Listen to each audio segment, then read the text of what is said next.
Alhamdulillahi haqqa hamdih.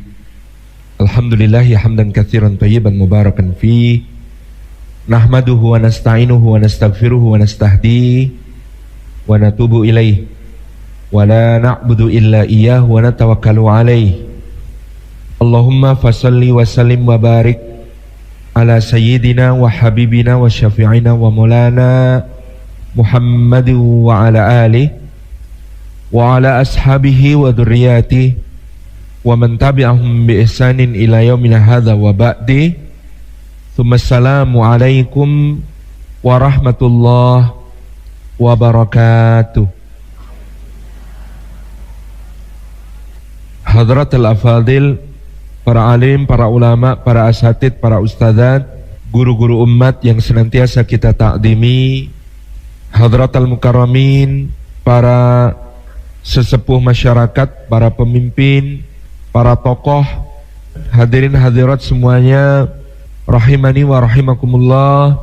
Puji syukur kita haturkan kehadirat Allah Subhanahu wa ta'ala atas limpahan karunia-Nya kita dihimpunkan dalam majelis yang agung, yang mulia. Mudah-mudahan setiap langkah yang kita tempuh ke tempat ini, tiap tapaknya menggugurkan dosa-dosa kita, meninggikan derajat kita di sisi Allah Subhanahu wa ta'ala, dan menjadi pemudah jalan kita semua menuju ke surga.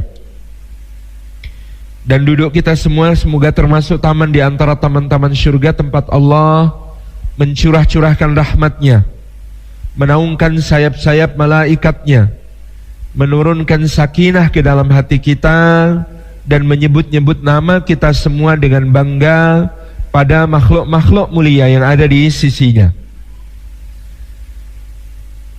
Ikhwan dan akhwat, hadirin hadirat semuanya yang dimuliakan oleh Allah Subhanahu wa ta'ala, pada dasarnya diri kita terdiri dari dua anasir yang oleh Allah Subhanahu wa ta'ala ditakdirkan asal penciptaannya berbeda.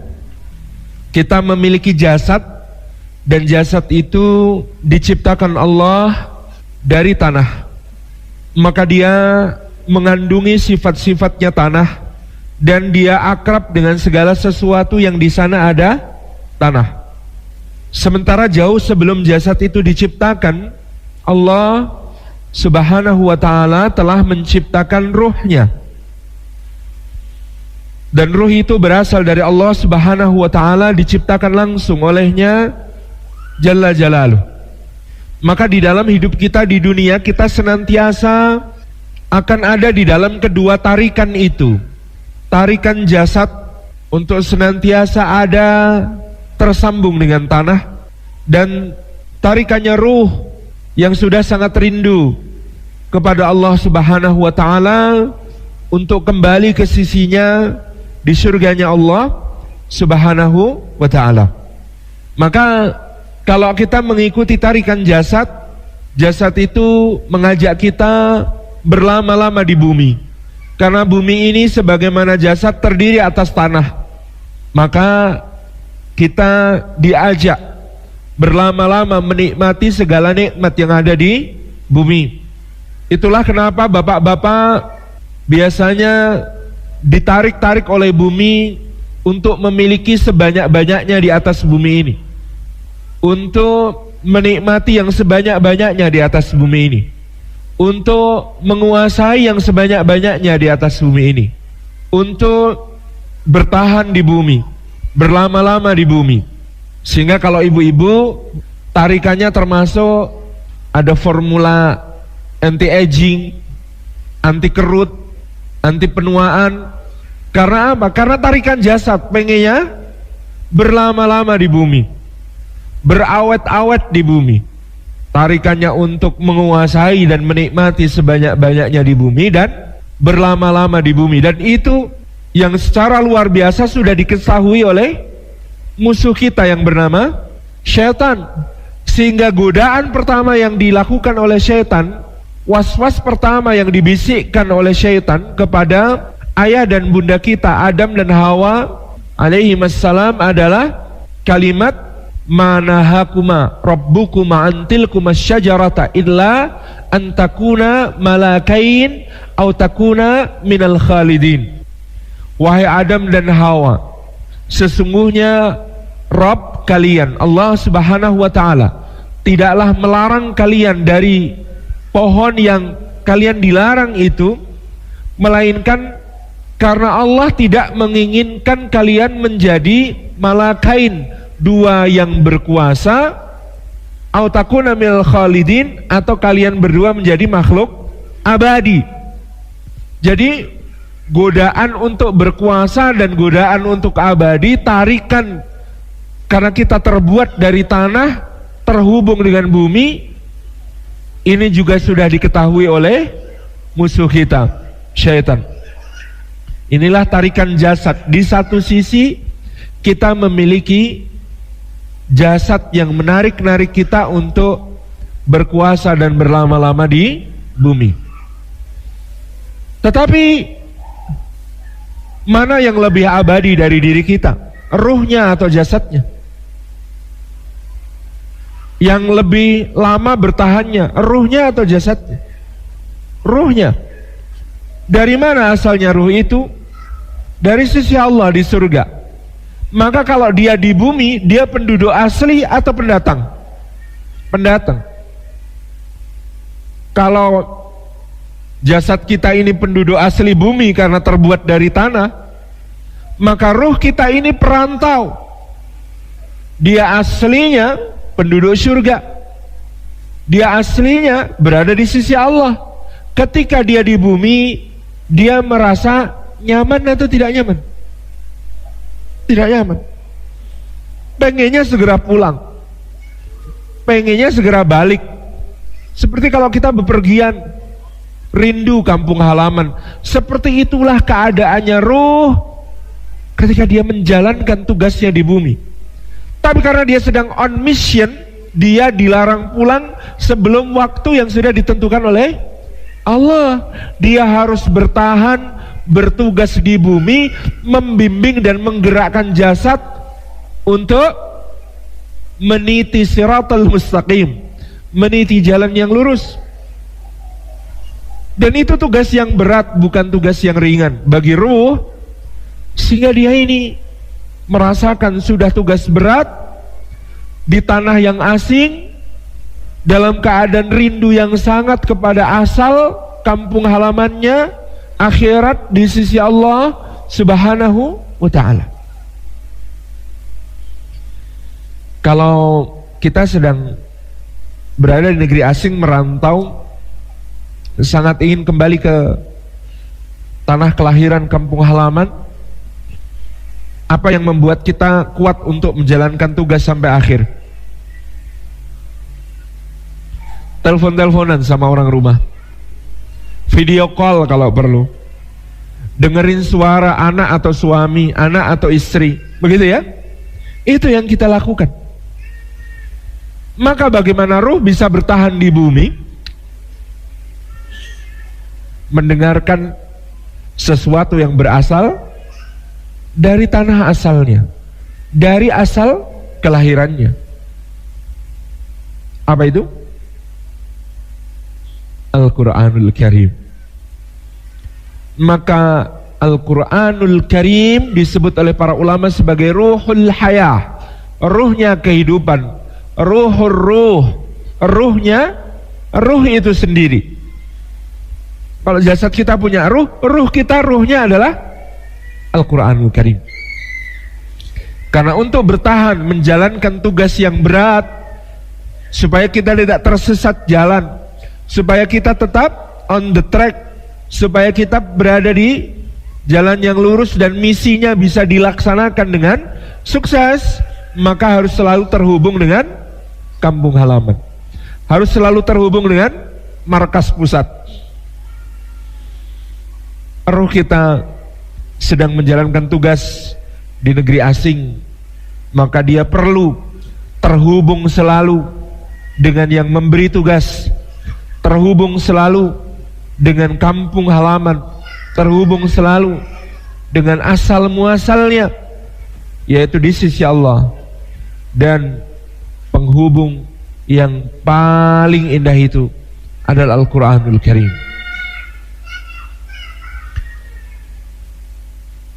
Di manakah Al-Quran bisa menjadi penghubung yang paling kuat? Di dalam salat. Karena salat itu makna asalnya as-salatu as-silah. Salat itu artinya connection. Makanya kalau ada panggilan menuju salat, hayya 'alas salah, mari menuju connection, endingnya pasti hayya 'alal falah, mari menuju kemenangan, kesuksesan misi yang kita emban itu. Jadi kalau terhubung, connect, maka misinya akan sukses. Kunci kesuksesan itu koneksi. Kunci kesuksesan itu koneksi. Kalau handphone kita tidak ada koneksinya, lalu kita ikut kompetisi kuis atau game online, kira-kira bakal sukses kan? Enggak. Handphone yang tidak terkoneksi hanya bisa dipakai untuk nge-game-nya pun offline, paling banter ngecek galeri foto. Ataupun kalau ngecek pesan, pesannya sudah pesan kadaluarsa, kiriman kemarin dan sebelum-sebelumnya. Kita memerlukan connection, yang connection itu bisa mengupdate sistem operasi, mengupgrade aplikasi-aplikasi, menyambungkan semua aplikasi sehingga up to date dan bisa dijalankan dengan lancar. Sama manusia, softwarenya, ruh harus selalu terkoneksi kalau mau siap menghadapi segala sesuatu yang hari-hari ini datang kepada kita begitu penuh kejutan. Nggak kebayang bahwa perubahan-perubahan begitu cepat terjadi di berbagai belahan dunia. Maka kalau kita tidak punya koneksi, software diri kita, ruh kita jadul, kita akan menghadapi kesulitan di dalam kehidupan ini. Kesanggupan kita menanggung beban-beban ujian kehidupan sepadan dengan seberapa kuat koneksi kita dengan sumber segala kekuatan, yaitu Allah Subhanahu wa Ta'ala. Dan koneksi itu adalah Al-Quranul Karim. Dan yang paling agung dari koneksi kita dengan Al-Quran adalah ketika Al-Quran itu dibaca dalam salat. Maka salat adalah as-silah, koneksi.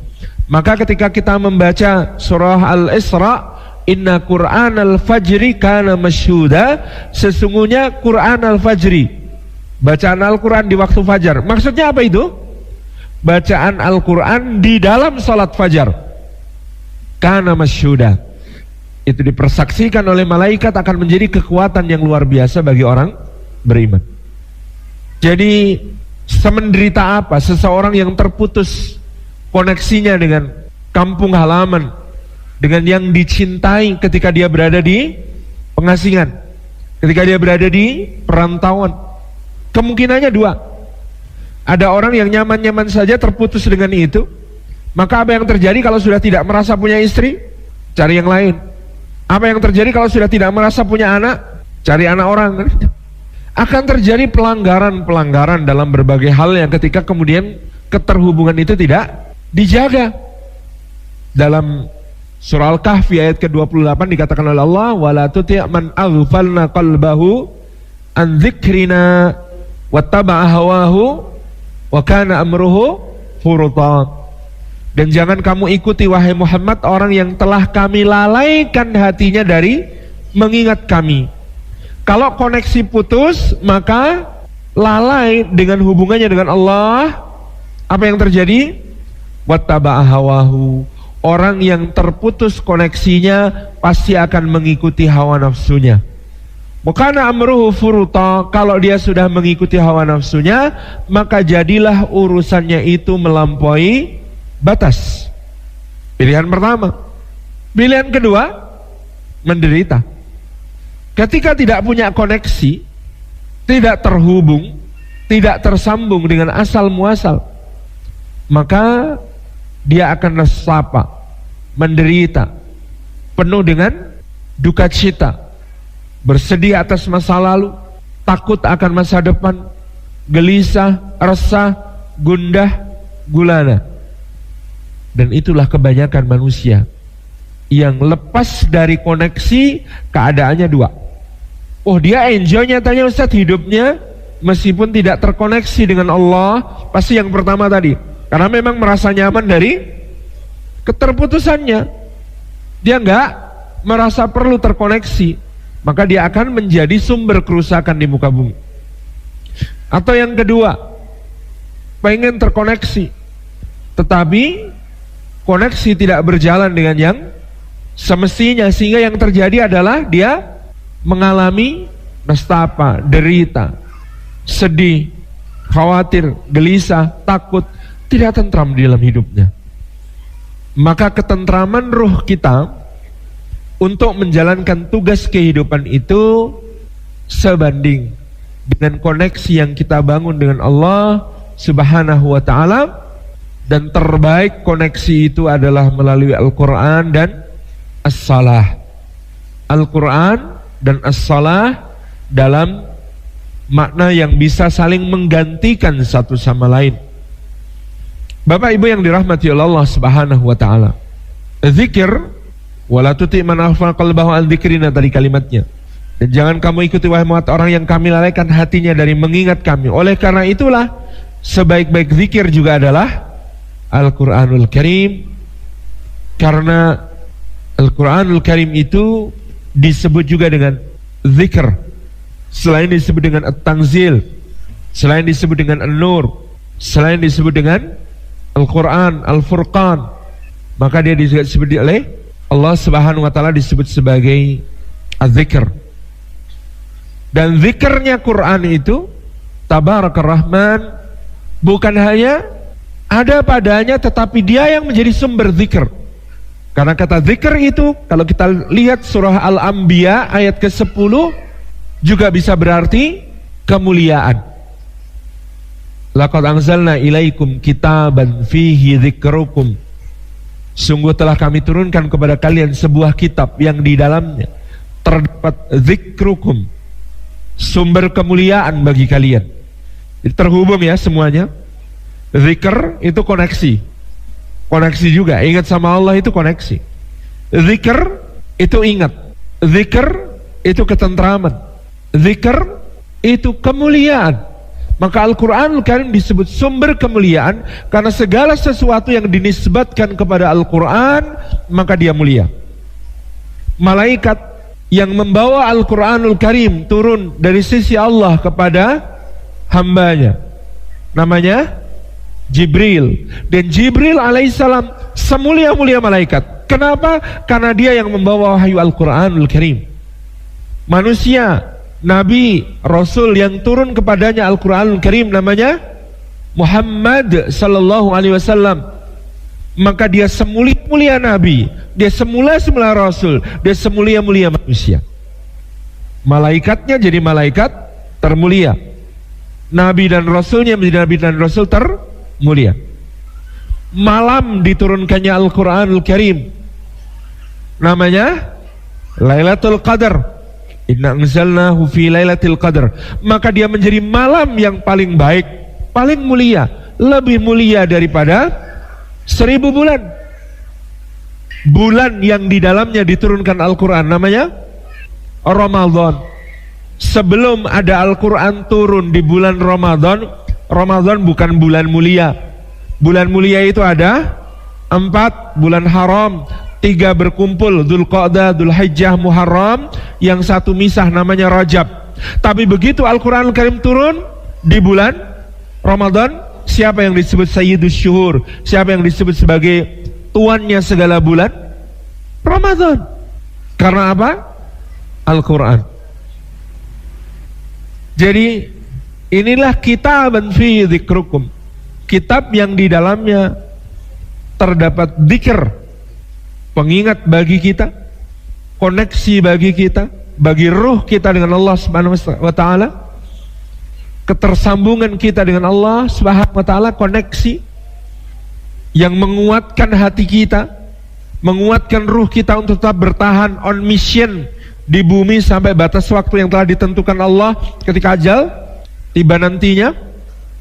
Dan zikr menjadi sumber kemuliaan bagi kita.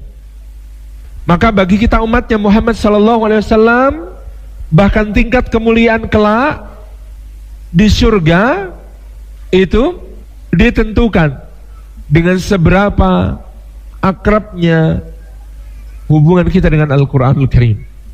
Iqra warattil wartaqa, Iqra warattil wartaqa. Kata Allah nanti kepada hamba-hambanya yang masuk surga, bacalah Al-Quranmu, tartilkan bacaanmu, dan naiklah ke tingkatan surga sesuai dengan kadar bacaan Al-Quranmu.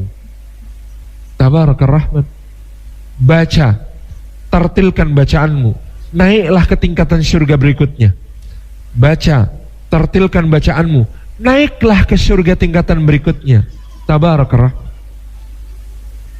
Al-Quranul Karim adalah sumber keterhubungan yang menjaga kita, memberi kita ketentraman, kebahagiaan di dalam kehidupan kita.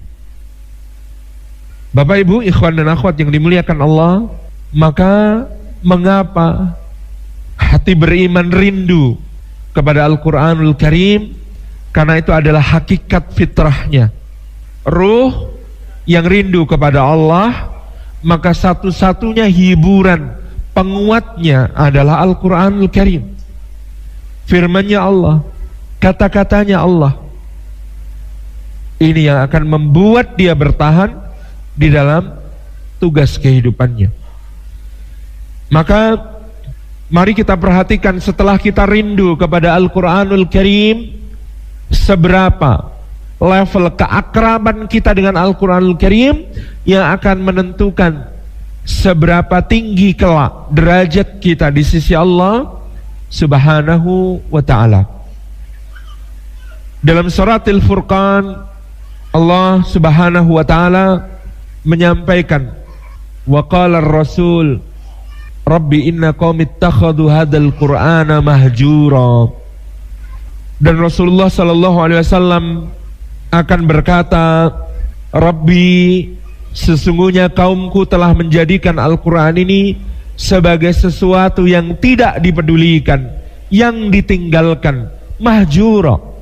Tingkatan pertama dari orang-orang yang seharusnya hatinya rindu kepada Al-Quran, tetapi justru mereka menjadikan Al-Quran sebagai sesuatu yang dicampakkan di belakang punggungnya, tidak dipedulikan, tidak diacuhkan, tidak diperhatikan.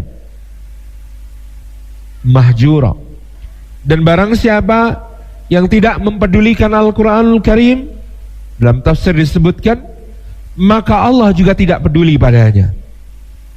Ini level pertama dari kaumnya Nabi Muhammad sallallahu alaihi wasallam, hubungannya dengan Al-Quran dan apa akibat yang akan mereka tanggung. Rabbi inna qaumi ittakhadhu hadzal qur'ana mahjura.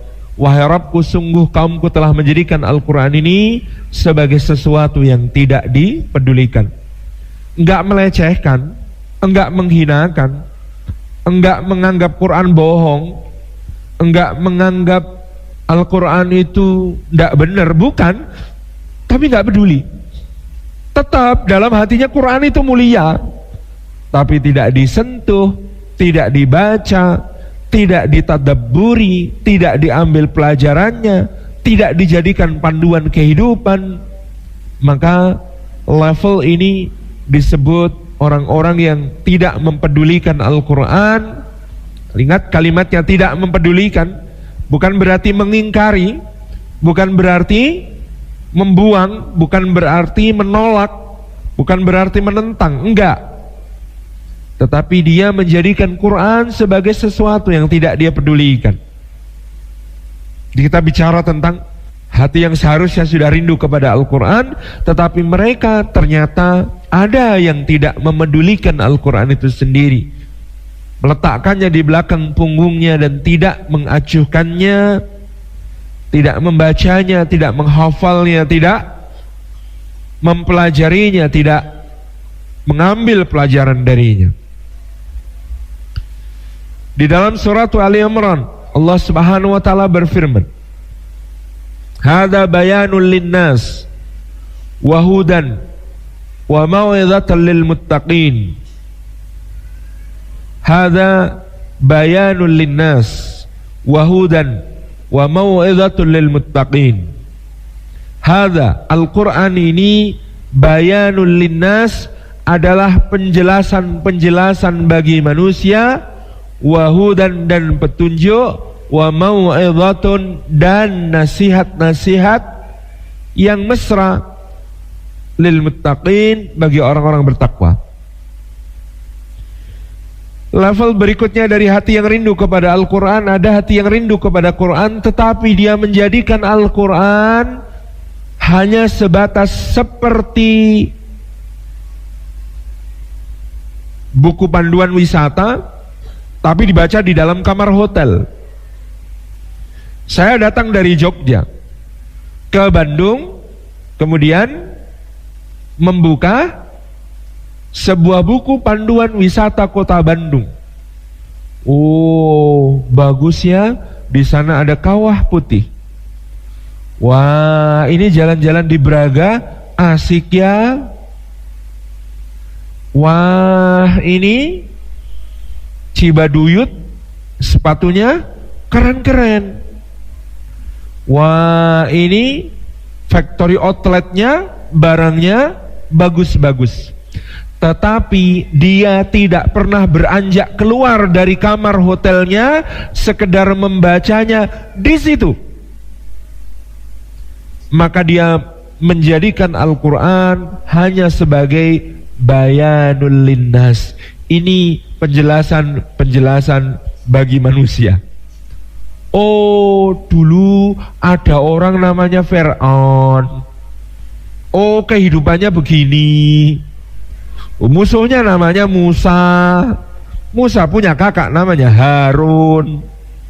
Loh, Musa dulu waktu kecil kok ya sempat dirawat malah oleh keluarga Fir'aun. Tapi berhenti hanya sebagai penjelasan. Tidak mengubah hidupnya. Karena memang mungkin niatnya staycation, bukan vacation gitu ya. Di hotel sepanjang hari, gogoleran di kamar, baca buku petunjuk pariwisata.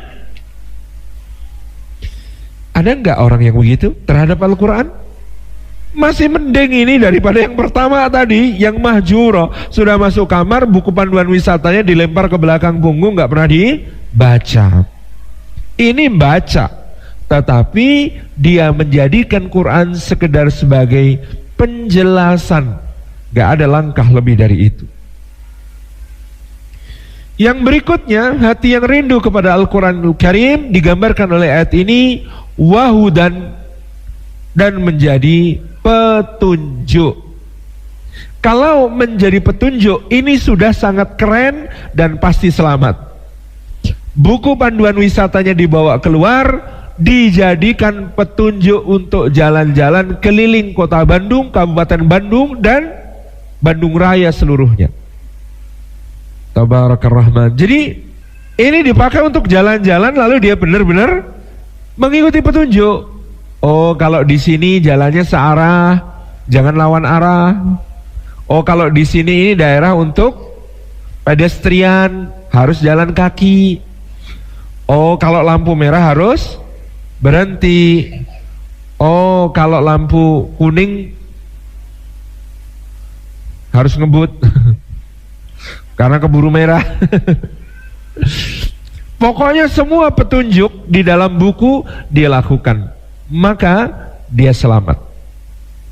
Clear ya? Level berikutnya, hati yang rindu kepada Al-Quran, Al-Quran itu dijadikan sebagai petunjuk.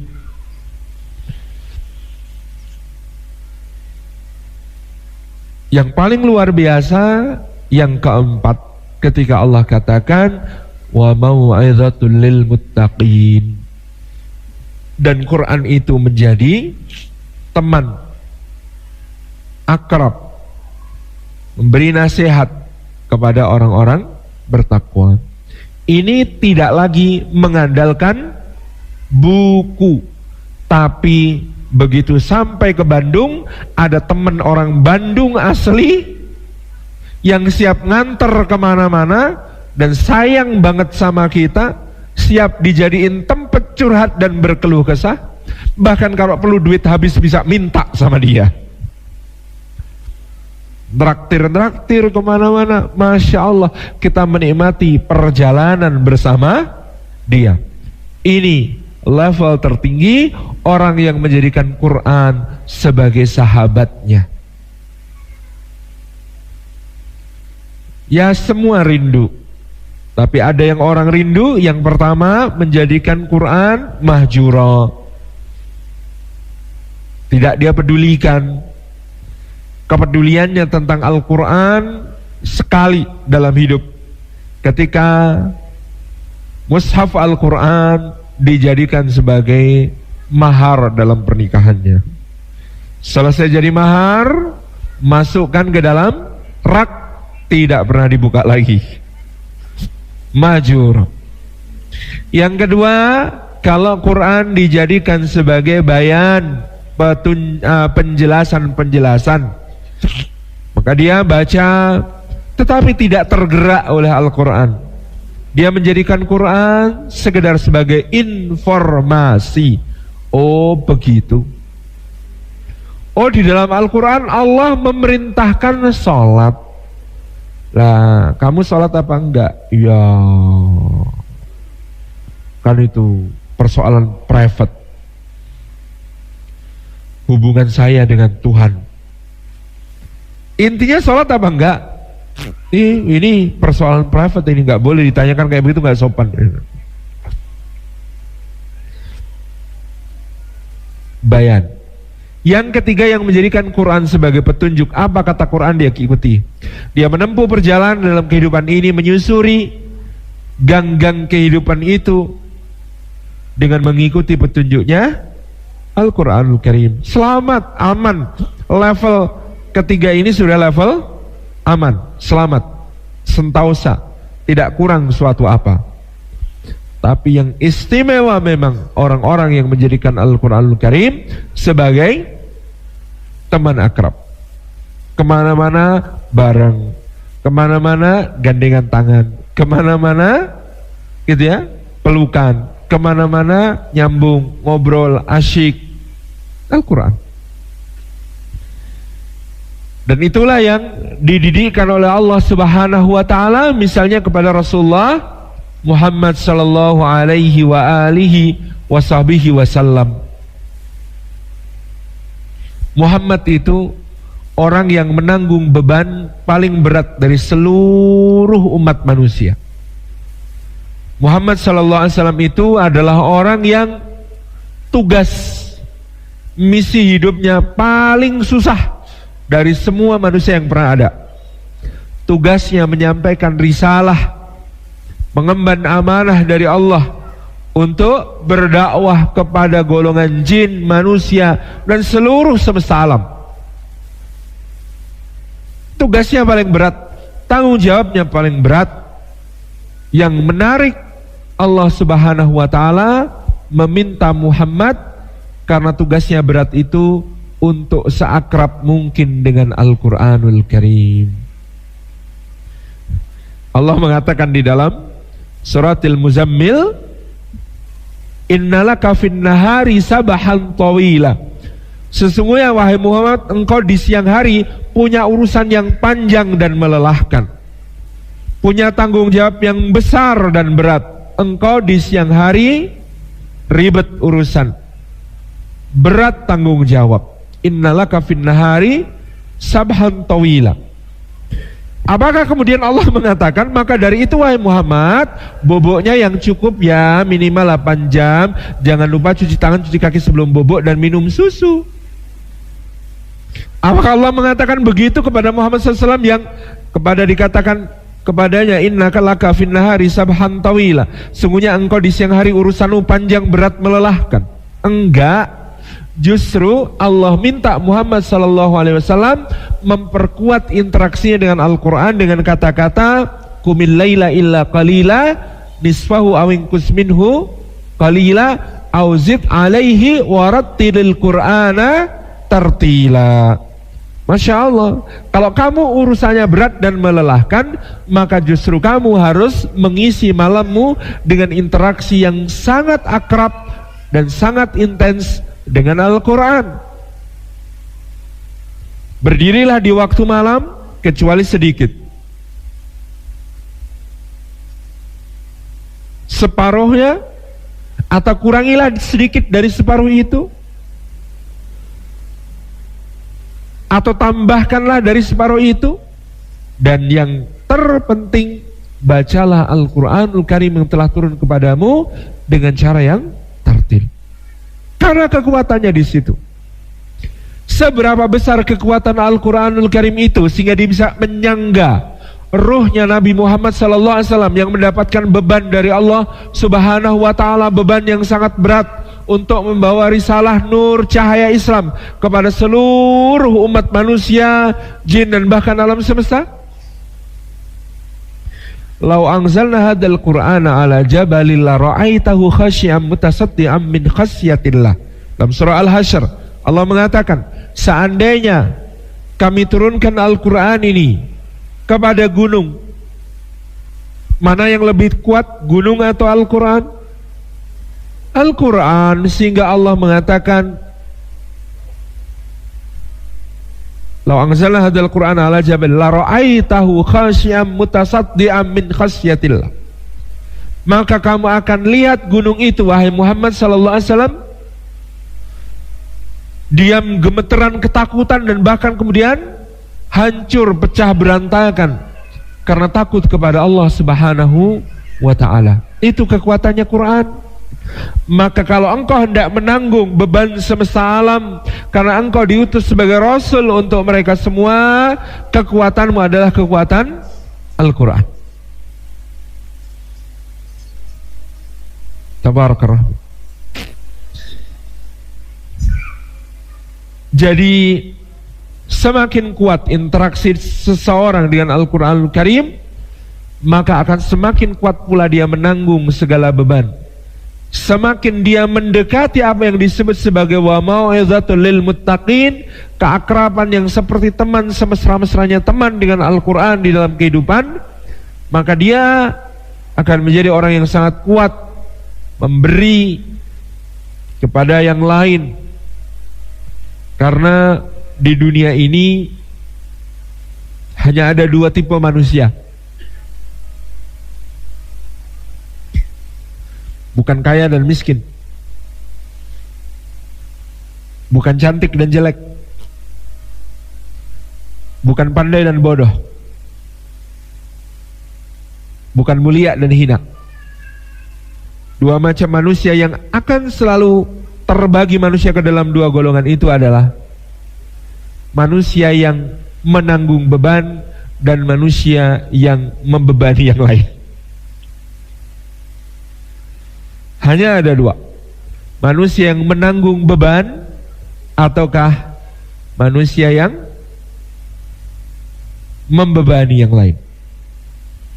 Dan orang yang paling banyak menanggung beban, paling besar menanggung beban dari seluruh umat manusia adalah orang yang kepadanya dikatakan oleh Allah Subhanahu wa Ta'ala, laqad ja'akum rasulun min anfusikum azizun 'alaihi ma 'anittum harisun 'alaikum bil mu'minina raufur rahim. Dalam akhir surah Taubah ayat ke-128 Allah mengatakan, telah datang benar-benar kepadamu seorang rasul dari kalanganmu sendiri, berat terasa olehnya beban-beban yang menekan kalian, sangat menginginkan kebaikan bagi kalian, dan kepada orang mukmin dia sangat lembut dan penyayang. Itulah Muhammad sallallahu alaihi wasallam. Dia menanggung beban yang demikian besar. Dari mana dia mampu? Karena Allah melatihnya. Bagaimana Allah melatihnya? Dengan menjadikan Al-Quranul Karim sebagai mukjizatnya Muhammad sallallahu alaihi wasallam, yang dengan Al-Quranul Karim itu beliau sanggup menghadapi segala hal karena ketersambungannya dengan Allah Subhanahu wa taala. Beliau sallallahu alaihi wasallam jaga melalui Al-Quranul Karim. Rasulullah adalah seindah-indah orang yang bukan cuma menjadikan Quran sebagai petunjuk, melainkan menjadikan Quran sebagai mau'izah. Tahun ke-11 kenabian, Muhammad sallallahu alaihi wasallam merasa dakwahnya mentok. Orang Mekah yang mana lagi yang bisa didakwai sudah nggak ada. Orang Mekah semua telah menutup pintunya dan memastikan mereka tetap akan kufur dan tidak mau mengikuti beliau sallallahu alaihi wasallam. Sahabat-sahabat yang telah masuk Islam disiksa dengan penyiksaan-penyiksaan yang makin kejam.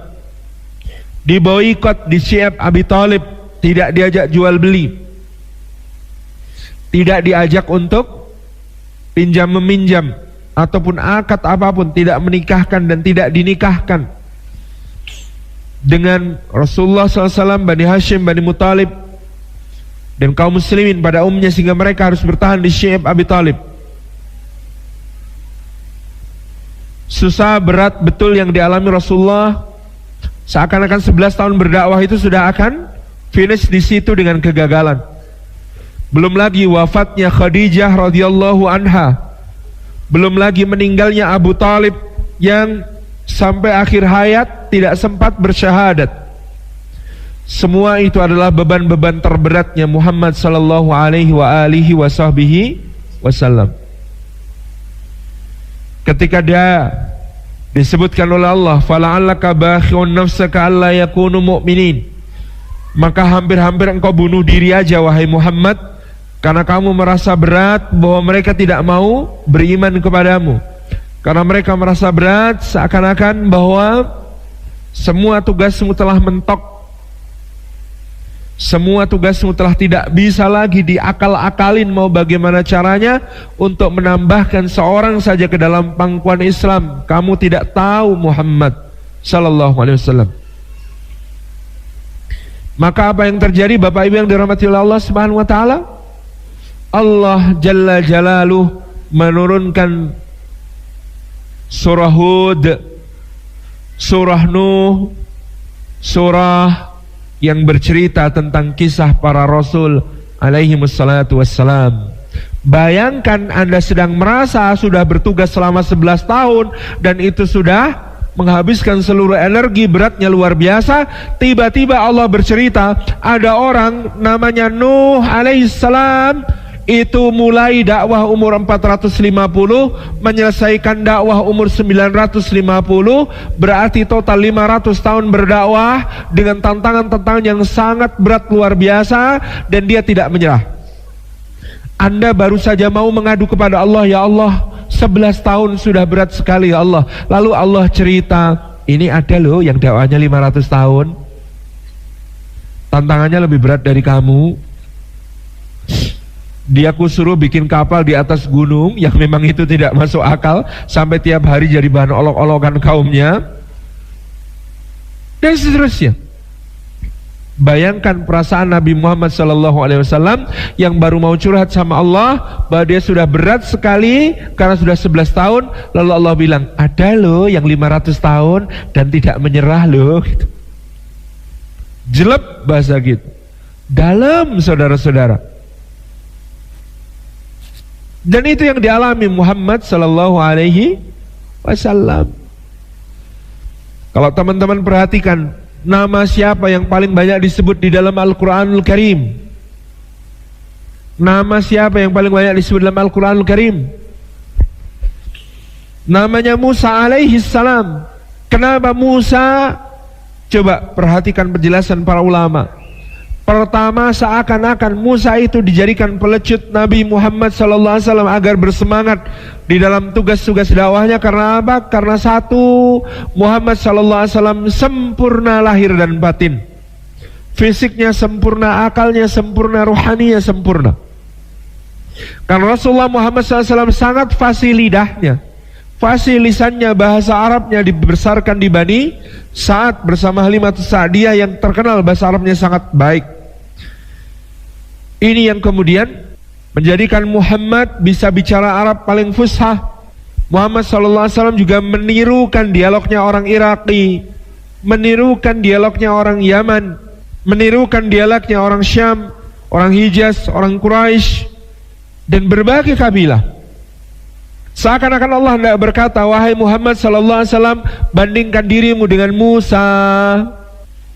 Musa ini lidahnya cacat, ngomongnya tidak jelas, bicaranya tidak karuan, tapi Allah katakan kepada wahai Musa, berangkatlah dalam tugas dakwahmu. Dan Musa alaihissalam yang bicaranya sulit untuk tertata jelas itu, takut kalau ia akan didustakan. Maka seakan-akan Allah hendak berkata kepada Muhammad SAW, hai Muhammad, kamu sempurna, bicaramu fasih, bahasamu indah, bandingkan dirimu dengan Musa alaihissalam, seorang yang lidahnya keluh, tak bisa berkata-kata, tapi dia tidak menyerah untuk berdakwah, melaksanakan apa yang harus dilaksanakan, mengemban amanah yang harus dia emban. Itu baru fisiknya. Yang kedua, bayangkan diri Anda adalah Nabi Muhammad SAW di tahun ke-11 kenabian, melaksanakan tugas dakwah yang begitu beratnya. Lalu Allah menceritakan kepada Anda seorang Musa. Kalau Muhammad SAW Al-Amin, semua orang percaya karena dia amanah, dia tidak pernah berdusta, dia orang yang jujur, siddiq, dia dermawan, dia menyambung silaturahim yang ada.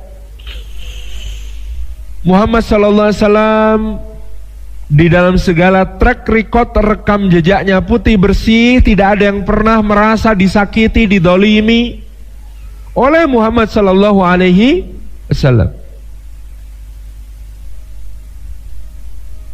Lalu tiba-tiba Allah, ketika Anda merasa betapa beratnya tugas menjadi seorang yang fasih, seorang yang al-amin, yang dipercaya orang ini, Allah menurunkan untuk Anda cerita tentang Musa yang berkata, walahum alayya danmun fa'akhafu ayyaqtulun, dan aku punya dosa kepada mereka, aku takut mereka akan membunuhku ya Allah. Kalau Anda punya masa lalu di Bandung, semua orang sudah kenal aib-aib kita di Bandung, lalu Anda ditugaskan dakwah, Anda pasti milih, kalau bisa jangan di Bandung. Sudah pada tahu aib-aib saya gitu. Betul begitu? Iya, mendingan ditugaskan ke Aceh, mendingan ditugaskan ke Merauke. Mereka nggak tahu masa lalu kita. Tapi uniknya Allah justru berkata kepada Musa alaihissalam, berangkatlah ke Mesir. Maka kata Musa alaihissalam, walahum alayya danmun fa'akhafu ayyaqtulun. Ya Allah, saya pernah bunuh. Saya pukul sekali, orang Kiptinya mati. Lah nanti kalau saya balik ke Mesir, terus saya ngaku utusanmu, ya Allah, orang-orang akan komentar, oh ini pembunuh yang dulu melarikan diri itu toh, sekarang balik-balik ngaku utusan Tuhan toh. Bagus. Zaman now muncul, oh sudah dibully di medsos, yang namanya Musa alaihissalam itu dikorek-korek jejak digitalnya zaman dulu. Ketemu fotonya pas nyekek orang Bani Israel, dimuat, ini loh yang sekarang aku jadi nabi. Ternyata dulu pembunuh preman pasar, bahasa Jogjanya gento. Mungkin ada fotonya Musa lagi menarik kerah baju orang di pasar Mesir, akan diunggah ke sosmed. Maka seakan-akan Allah tidak mengatakan kepada Muhammad sallallahu alaihi wasallam, "Hei Muhammad sallallahu alaihi wasallam, kamu al-amin, semua orang percaya sama kamu, semua orang tidak ada yang meragukan kejujuranmu. Lah kenapa kamu ragu menyampaikan kebenaran? Ini ada orang yang dulu pembunuh, catatan kriminalnya masih ada gitu. Diutus Allah untuk menjadi seorang nabi dan rasul berdakwah di sana, dia mengatakan sami'na wa ata'na ya Allah. Kata Musa alaihissalam.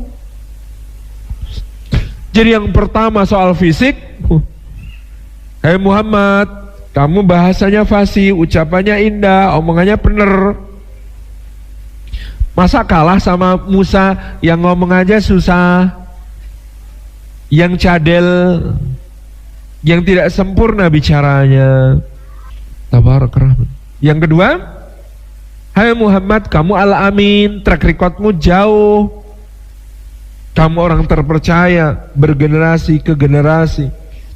Nah ini Musa saja, Muhammad sallallahu alaihi wasallam, orang yang pernah bunuh orang sampai dia ternyata bisa menyampaikan kebenaran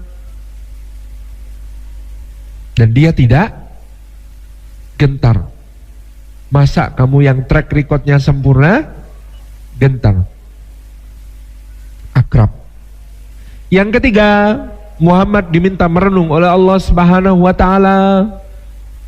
Kalau Muhammad SAW punya Abu Bakar As-Siddiq yang disebut oleh Allah walladzi jaa bisidqi wa saddaqa bih.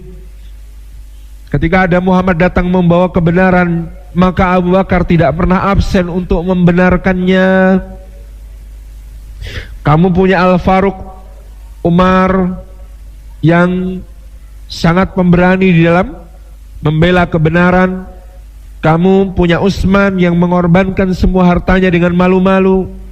Kamu punya Ali bin Abi Thalib yang perkasa dan cerdas. Kamu punya Abu Ubaidah bin Al-Jarrah yang aminu hadhil ummah, orang kepercayaannya umat. Dan kamu punya sahabat-sahabat lain yang tak terhitung banyaknya. Bandingkan dengan Musa, wahai Muhammad. Musa punya siapa? Punya Harun.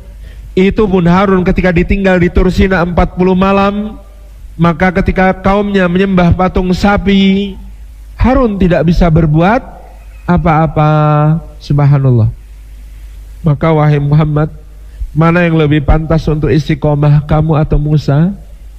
Kamu wahai Muhammad, modalmu jelas lebih terang benderang di sini. Yang keempat, kamu punya hutang budi pada musuh-musuhmu wahai Muhammad? Tidak.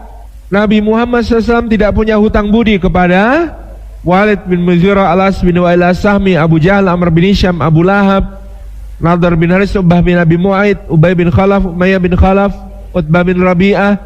Engkau wahai Muhammad SAW tidak punya hutang budi kepada mereka. Sebaliknya Musa disebut-sebut sama Fir'aun, Musa, dulu waktu kecil kamu tinggal di sini, kami yang merawat, kok sekarang mau durhaka sama kami? Gitu. Tabarak Rahman. Maka seperti inilah interaksi Rasulullah sallallahu alaihi wasallam dengan Quran yang dirindukan. Tadaburnya tidak habis-habis memberi inspirasi tanpa henti kepada beliau sallallahu alaihi wasallam, termasuk misalnya dengan kisahnya Musa, di mana ketika Musa lidahnya cacat, Muhammad justru al-amin. Di mana ketika Musa pernah membunuh, Muhammad bersih riwayat hidupnya. Di mana ketika Musa pernah punya hutang budi sama Fir'aun, Muhammad SAW tidak punya hutang budi sama musuh-musuhnya. Subhanallah. Dan Muhammad SAW tidak punya hutang budi, sementara Musa pernah dirawat oleh Fir'aun. Dan Muhammad SAW punya sahabat-sahabat terbaik yang selalu membela beliau, sementara Musa alaihissalam tidak memilikinya. Maka ini melecut-lecut semangat beliau dengan cara yang luar biasa.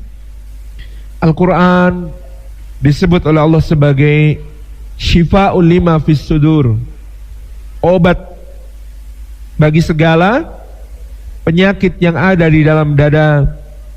Bagaimana tidak sembuh sombong kita kalau baca Quran dan kita yakin itu firman-Nya Allah yang maha akbar, yang maha agung, yang maha mulia.